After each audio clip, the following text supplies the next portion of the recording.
Are you tired of the cookie-cutter approach to education that's stuck in the last century? Are you seeking a win-win situation where your family thrives, your kid's education is revolutionary, and you still get to chase your own dreams? Welcome to Unschooled Unleashed. Unlock your child's genius.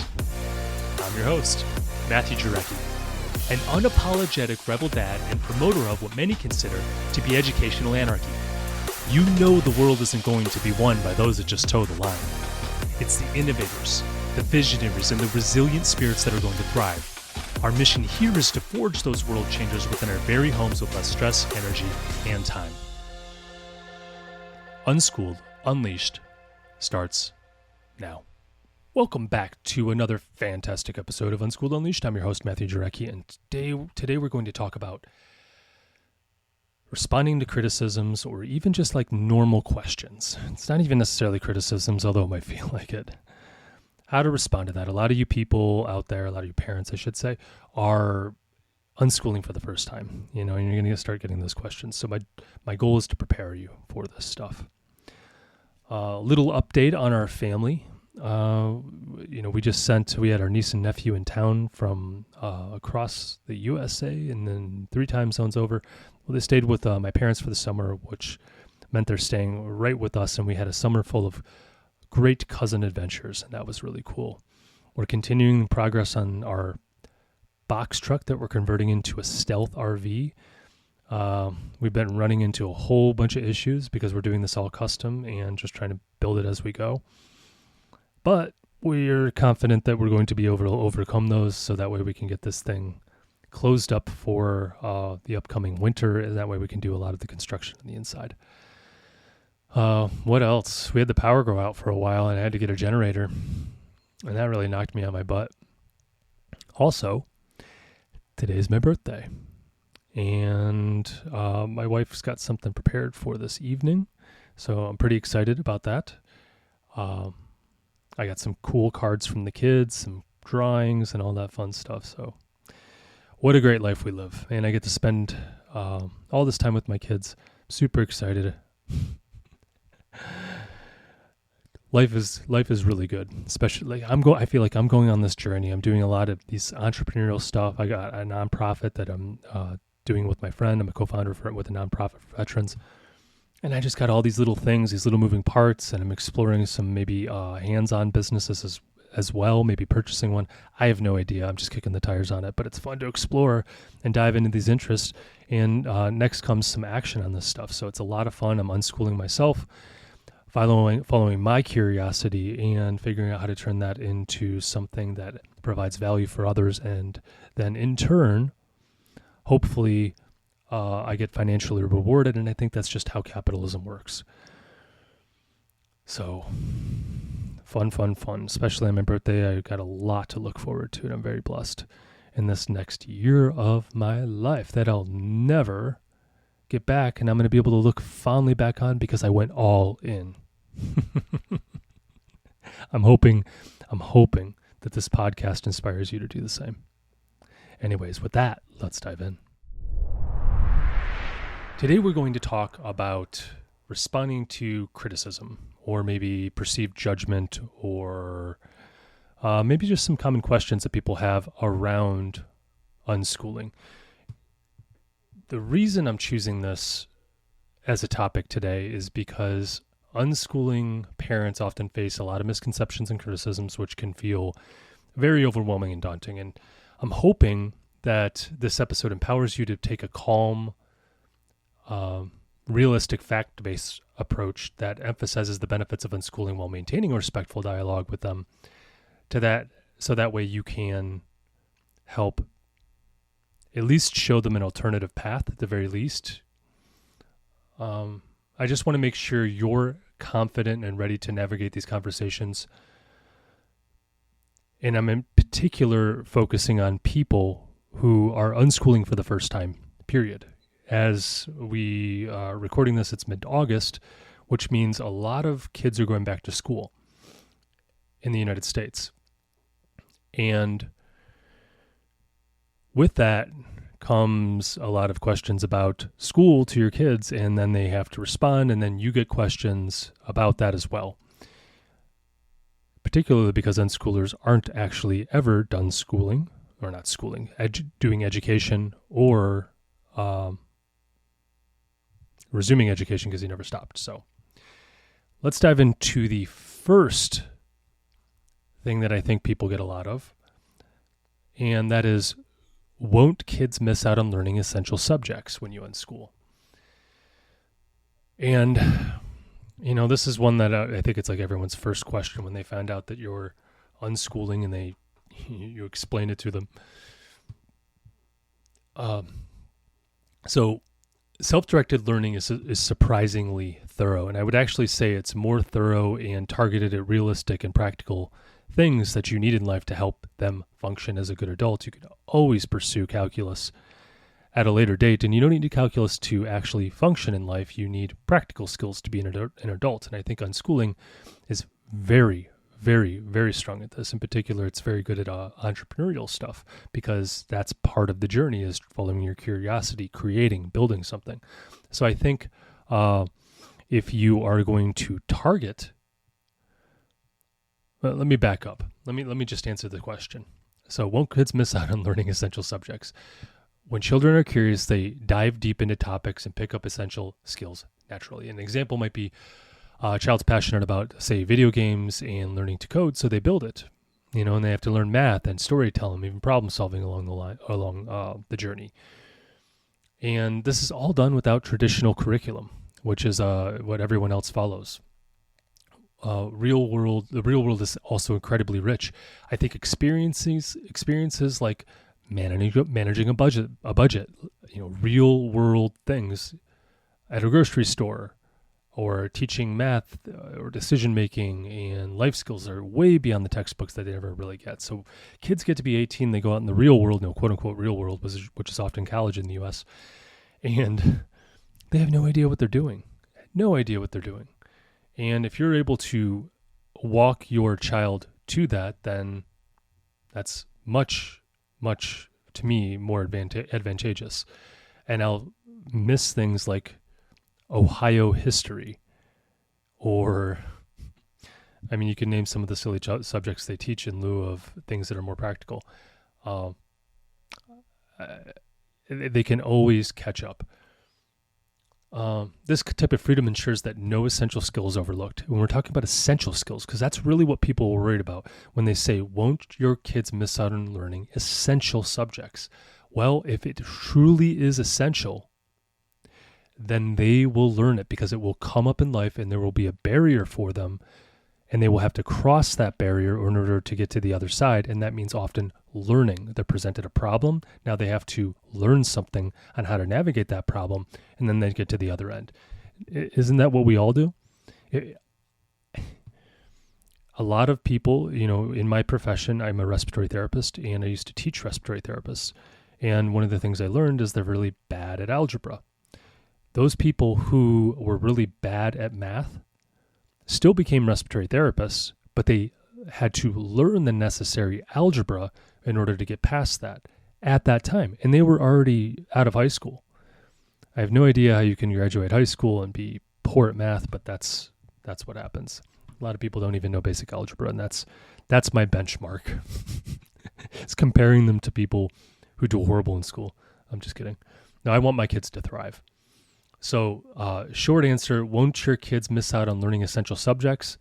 The answer is no. Actually, I think it's going to make real world and practical learning lessons, so that way they are going to learn the essential subjects and actually retain it and know how to use it in the real world, which is far better, in my opinion, than schools do, because everything's theory, not much practice. The next thing I hear is, well, what about socialization?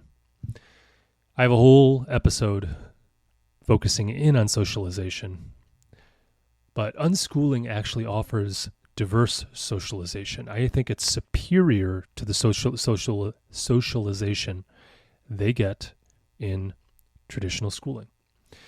Kids meet and engage with people of all different ages and backgrounds when they're unschooling.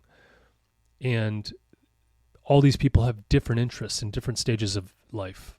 And this could be whether at the park or a community event or even through maybe some hobbies, through your friends.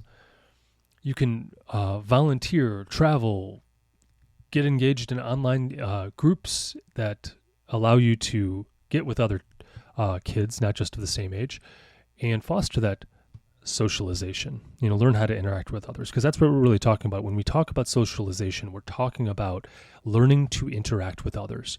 And I think this false construct of school that puts everybody interacting with people of the same age, all the children are of the same age, primarily, is a false way to socialize your children. It doesn't represent the real world. Now, I will say it's challenging to find opportunities to socialize your child if you're doing home education. However, it's not impossible by any means, and I think, again, it is superior if you can go over it and get the frequency up on socialization. So we have neighborhood kids around us that we often have our kids play with, and they go on bike rides around the block and stuff like that, and it's only going to increase as time goes on. We're involved in homeschooling community groups, where we involve them in sports, all that kind of stuff. So we focus on quality, not quantity. In traditional schools, socializing often happens under rigid circumstances where they're not even allowed to talk in most of these circumstances. I mean, that's the first rule you learn when you get to class is don't talk, just sit there and listen and do what I say. Whereas unschooled children can build deep, lasting friendships because they have freedom of association. They can choose who they want to be around. They're not stuck next to Todd, who's going to give them a hard time all the time and pick on them and put gum on their seat. No, they build lasting relationships and learn social skills through real interactions that are genuine and not forced or coerced. So I think it is superior. And I don't mean that in a condescending way. I just really do believe it is. My kids are in the process of learning how to interact with everybody, but it's kind of interesting where my oldest child interacts with some of my friends and they have real conversations. Of course, it's about child things, but even asking them, my friends, about their life, it's astounding to me when they actually do that, because kids don't often engage in conversation like that with adults, at least from what I see and what I remember. Moving on.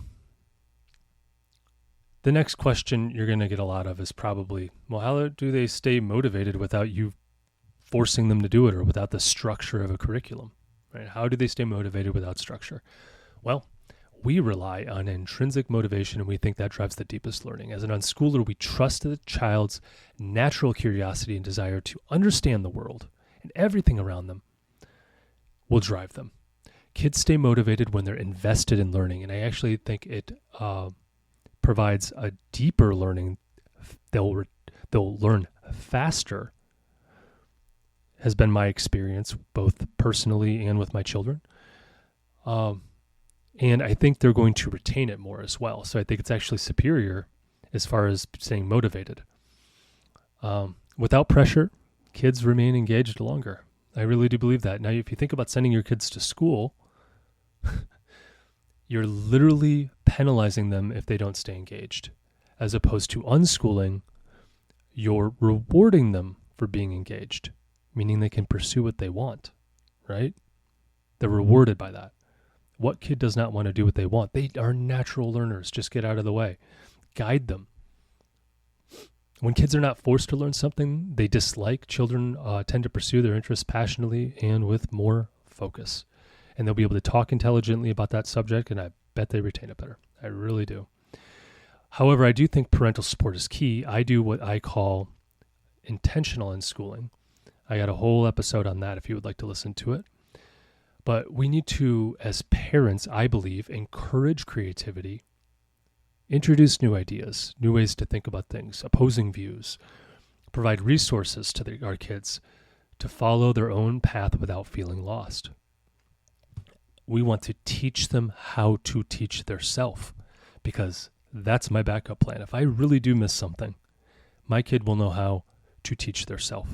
And it's never been easier in this day and age, and it's only going to be even easier.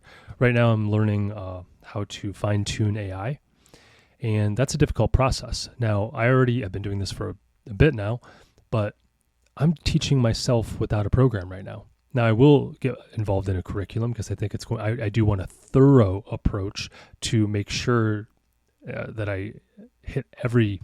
I just want a broad exposure, and I don't even know where to go. So I'm going to hire somebody, a school, to teach me that stuff. However, I'm going to do the bare minimum in the parts that I don't think are valuable. That's it. Because I do want some kind of certificate at the end, because that's how you can at least lend credibility to others. But honestly, I just want their resources, right? And that's what you do for your kids. But I can teach myself anything I really want to learn. I just have no idea where to go with it. As far as like, I need broad exposure. At least that's my strategy at this point. I could probably do without it, but I already bought it, so. Anyways, I think your kids will actually stay more motivated without this type of rigid curriculum that is structure. Mandatory curriculum makes people hate learning. That's what I believe. That's what I've experienced. When you force someone to learn something they don't want to learn, they don't see any value in, and you tell them you're going to penalize them or have some kind of negative consequence happen if they don't learn it, they will do the bare minimum to learn it. They will not retain it, and it is going to be a lot of pressure in the household to make them do it, and they will be stressed out. You'll be stressed out. I don't think that's a healthy way to approach life, and I don't think it mimics the real world necessarily. I know we're going to have bosses who go over and tell us to do things, but guess what? We're creating people who can get the job done efficiently, who are going to seek positions for their career in which they excel in, they have a passion for it, they see that there's a need, and they're going to be intrinsically motivated. That's our goal. That's my goal. That's what I want to make my kids' goal. Of course, we're going to have to do things we don't want, but that's a part of life. You will learn that no matter what. Making it the daily part of life and what pushes you along in life and relying on that is what I want to avoid. It creates a W-2 mindset, an employee mindset, someone who's going to wake up every day and be a slave to their boss and think they have no other alternatives. And we know that's not true, but we tend to believe it because for 12 years, we put our kids in school and then they're taught to just do what you're told, and that is what creates success. You study what I tell you when I tell you to study it. Then we take a test and then we give you a grade, and there's no great prize for getting the A. But there is a negative consequence if you don't do it. So it's pressure by negative consequences, and that's exactly what I don't want. I want them to chase their dreams. I want them to chase something bigger. I want them to be creators. That's what I tried to do in my career. And I still am. And I'm taking it to the next level, and I think entrepreneurship is that way. So anyways, I could go on all day about any of these ones because that's what I do. But I'm going to try and keep it to an overview. All right. Next thing you're going to hear is unschooling too unstructured? All right. So how do they stay motivated without structure was the last question. We answered a lot of that. Well, is unschooling too unstructured? Well, structure is there, but it's flexible. Remember, we're just not forcing a curriculum. You can use any curriculum you want. Meaning, if the child's interested, get them a curriculum. I'm doing a curriculum with machine learning and artificial intelligence because I want a structured approach to do it. Nothing wrong with that. It's just forcing them to do it will make them hate it. Even if they enjoy it, eventually they'll end up hating it because guess what? No one's the same. Everyone needs to go on different paths, go at different paces. Some are quick to learn some things. Others are slower. And by trying to force everyone to stay on curriculum is going to make them hate it. Unless they're really, really, really motivated and they choose to do it. But that's a minority, and that's why I think it's not a good approach for the majority. Flexibility allows for deeper learning as well. I think if a child's fascinated by a topic, they can spend hours or even days exploring it rather than just moving on just because the schedule says so. No, we want that deeper learning. We want them to actually, if they're going to be a historian working in a museum, we want them to have a deep knowledge of something. We want them to know that they enjoy that. If they are always coming back to a certain topic, that's very good to know. Again, one of the things we want to have our children do is to learn about themselves in this process. What do they keep coming back to, as opposed to what are they being forced to do? life provides a natural structure as well. Activities like sports, family responsibilities, community events offer, natural timelines and schedules and all that stuff. But honestly, the future is going to be, this is what they're predicting, and we're almost there already. About half of the U.S. jobs, almost half of the U.S. jobs right now are either freelancers or entrepreneurs. Okay? If that's true and this trend continues, in the next couple of years, it's going to be majority of the jobs out there are going to be people in the U.S. are going to be either employed as a freelancer or going to be an entrepreneur. Learning how to operate without someone telling you what to do is going to be essential in the future, if that's the case. It already is. If people are working a freelance job or an entrepreneur, you need to learn how to work in the chaos that life is. Now, we can provide structure and teach them how to do it. That's good. Free play in the morning, maybe a little bit of sit-down learning in the afternoon when we're tired and we've exhausted some energy, at least with young children, right? And then maybe screens in the evening to do something. That's a nice structure right there. Or something else, but children crave structure. So give them structure, but allow them to pursue their interest. And that's, I think what people are getting at when they say too unstructured, they mean providing some kind of structure for the child to thrive. We just don't force them to do a certain topic. That's it. Moving on. The next thing you're probably going to get a lot of is, are unschooled kids prepared for the real world?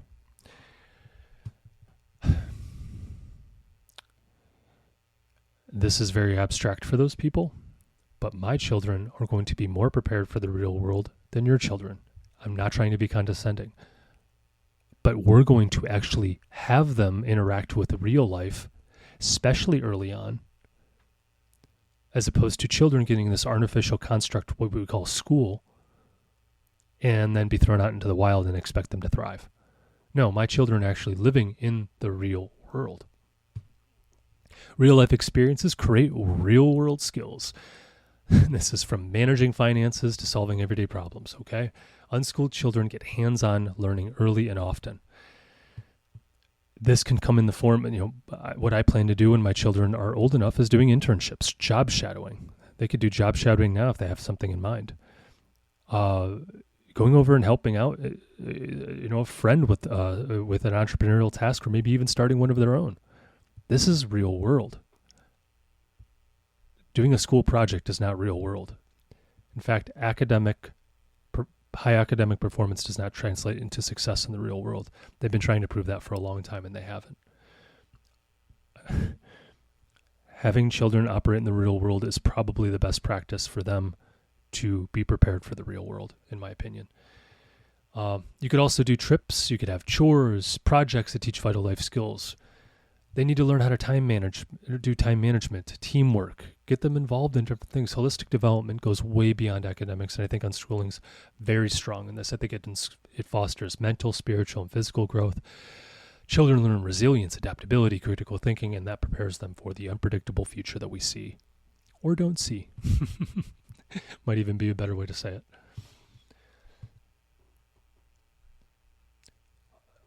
The next thing you're going to hear is, isn't this just letting kids do whatever they want? They're just not going to get it, right? And that's okay. I didn't get it at first either. In fact, one of the things that I do, so I started studying curriculum. Like, we were going to go traveling. This was our circumstance. We were going to go travel. We were going to move to Houston and then going up and down the California coast. I got my job to be remote. And here we go. We're off to the races. And then COVID happened and a lot of things changed, as well as some of life circumstances changed. But that was the plan. I had a child who was going into first grade at the time. I believe it was first grade. It's hard to keep track when you do home education. Either way, I needed to get serious about how I'm going to teach my child. And at the time, I had no idea what unschooling is, even though I was unschooled for over a year. My mom just kind of stood back and didn't do anything. I called it skipping a grade. But really what I learned is the absence of curriculum and just allowing a child to follow their interest is unschooling. And So I went over and started studying curriculum. What's the best curriculum? What should I do? How's the best approach? I want my kid to be a genius, right? I want to prepare them for the real world. I want to prepare them holistically. I want the best approach. So I'm going to go over and explore every route. And I did a deep dive, like unschoolers do, right? And I got set on a curriculum. I found it. I know what I'm going to do. Here's one of the best questions that I think asking yourself in anything you do to open up your mind is, what if I did the opposite? What do the critics say? So I was sold. I already knew what I wanted to do. Then I went over and I said, let's find what the critics say. What's the exact opposite approach to what I'm about to do, which was a very structured, rigid curriculum that exposes them to a variety of topics, goes very deep in whatever it is, has testing, milestones, projects, da-da-da-da-da-da-da. Then I found the book Dumbing Us Down by, John Taylor Gatto. And then I found a whole bunch of other books, stuff by Peter Gray. My goodness, my mind just opened up, and I knew there was something to this because I was unschooled for, during 8th grade. And I found out a lot about myself during that time, and I did not stay idle, at least for not very long. It took me a couple months watching A Little House on the Prairie before I got off my butt and started doing something, because we didn't have cable television. But I started thinking about it. I'm like, that's the exact approach to life. I'm on that journey right now, trying to be an entrepreneur and shifting into freelance stuff. Why would I not want to train my kid for that world? Oh my gosh, the majority of the world, or the majority of the U.S. workforce is going to be freelance or entrepreneurs. Oh, I need to prepare them for that. What's the best approach for that? Oh, it's not top-down instruction. It's authoritative parenting, not authoritarian parenting. Okay, it clicked. And I got to tell you, I thought about like all the pressure I would have put on myself, my children, and how that would have affected the family. And I have to tell you, I think it would have negatively impacted the family. Unschooling is not unparenting. In response to isn't this just letting kids do whatever they want? No, unschooling is not unparenting. You're still being a parent. Parents play an active role in authoritative parenting by exposing their children to new experiences, ideas, and resources. This is what I call intentional unschooling. They create the learning environment, ensuring their child has the tools for success, and expose them to things that they think would be valuable to them or might be interesting to the child. That's what you do. Children thrive when they're trusted. Given the freedom to explore, children naturally pursue meaningful learning. They don't need constant oversight when they're engaged in what they enjoy doing or what they're interested in, what they're curious about. It might not be the easiest path. Some of my learning has not been easy, but it's on the other end of it, I see something that's worth it. Like math, for example. Math was very difficult for me. I believed from a very young age that I was bad at math, and that was not true. It was a false belief because I fell behind in curriculum after missing a week of school. And I was handed a stack of papers, and they said, good luck. That made me think I was bad at math. And that was I missed the week where we got introduced to fractions, so you can imagine what that was like. No, learning should be fun. It should be exciting. It should not be a penalty if you don't learn it. Kids move at different paces. When children are trusted and they see value on the other end, they will pursue it. Maybe not at the timeline you want, but that's what we're giving up.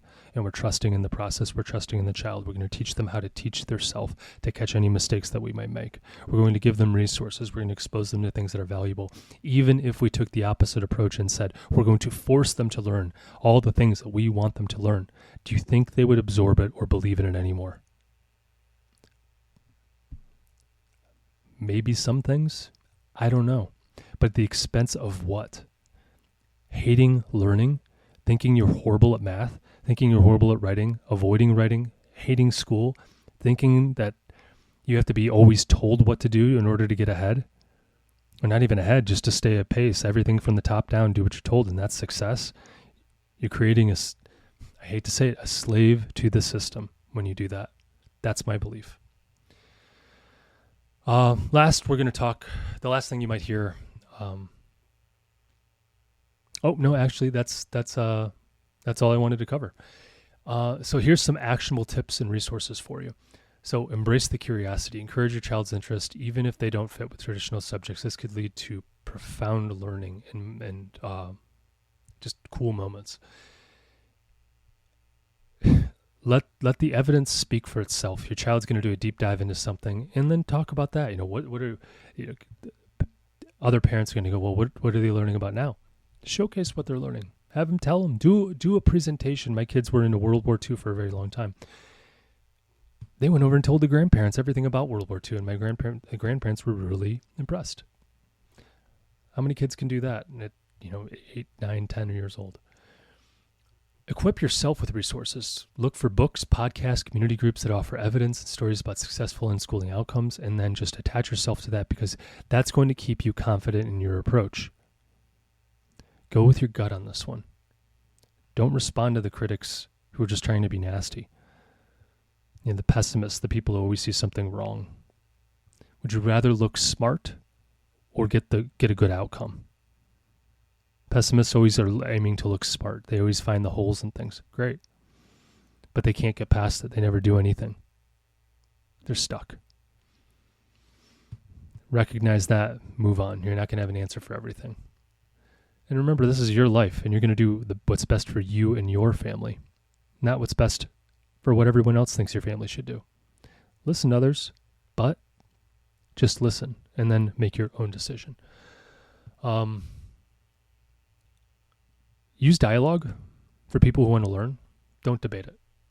When addressing criticism, engage in respectful conversation and share your child's success stories. And maybe open up a mind. I know I've talked to some people and they've changed their entire approach, got out of the school system, and now they're doing the exact same approach. So it's one of the reasons I started this podcast, is I just had so many people have questions about it and want to learn more. And it was just like I was coaching everyone 3-4 hours, in a week. And it's like, why not just go over and put it out to the world? So in conclusion, unschooling offers a profound benefit that traditional education, I think, often overlooks. I think self-directed learning leads to mastery of essential skills and fosters a deep love for learning driven by curiosity. Socialization occurs naturally in diverse and meaningful ways beyond the classroom. You just need to find those opportunities to do it, because it's hard to get the frequency up. But that's your job, is try and find more opportunities. It's easy with sending your kids to school. I just don't think it matches if you were to get that as many opportunities in the outside world, in the real world. So if you can find a lot of opportunity to get your kids interacting with other kids and other adults, that's good. Flexibility, intrinsic motivation, supportive environment help children thrive.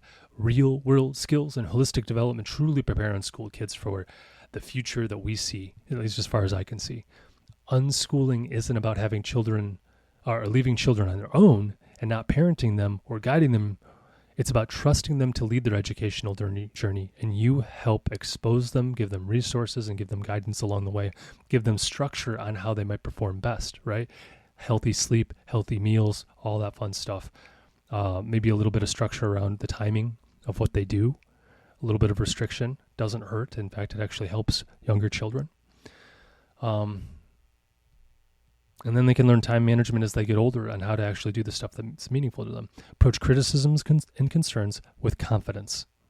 You've chosen this route. Have confidence in it. You didn't make this decision arbitrarily. Knowing your child's education is rich, fulfilling, and tailored to their unique needs is an advantage, especially for the future. Stay open, supportive, and engaged in your child's learning journey, and you'll truly unleash their potential. So with that, I'm going to end today's episode. So stay curious, stay unschooled, and stay away from the algebra nightmares. I'll catch you in the next episode.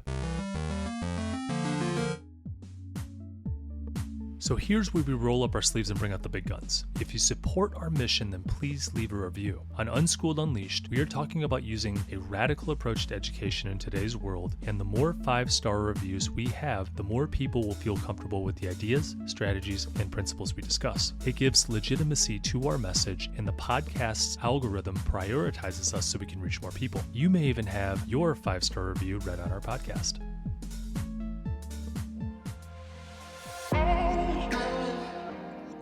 Before I let you go, I have to pause and say this from the bottom of my heart. Thank you. Your presence here is the fuel that ignites this movement. I am incredibly moved that you trust in us enough to click play. You, my friends, are the caped heroes in this story, the guardians of your family's learning journey, and a beacon of hope for your community. Be bold. Do what you think is best for you and your family.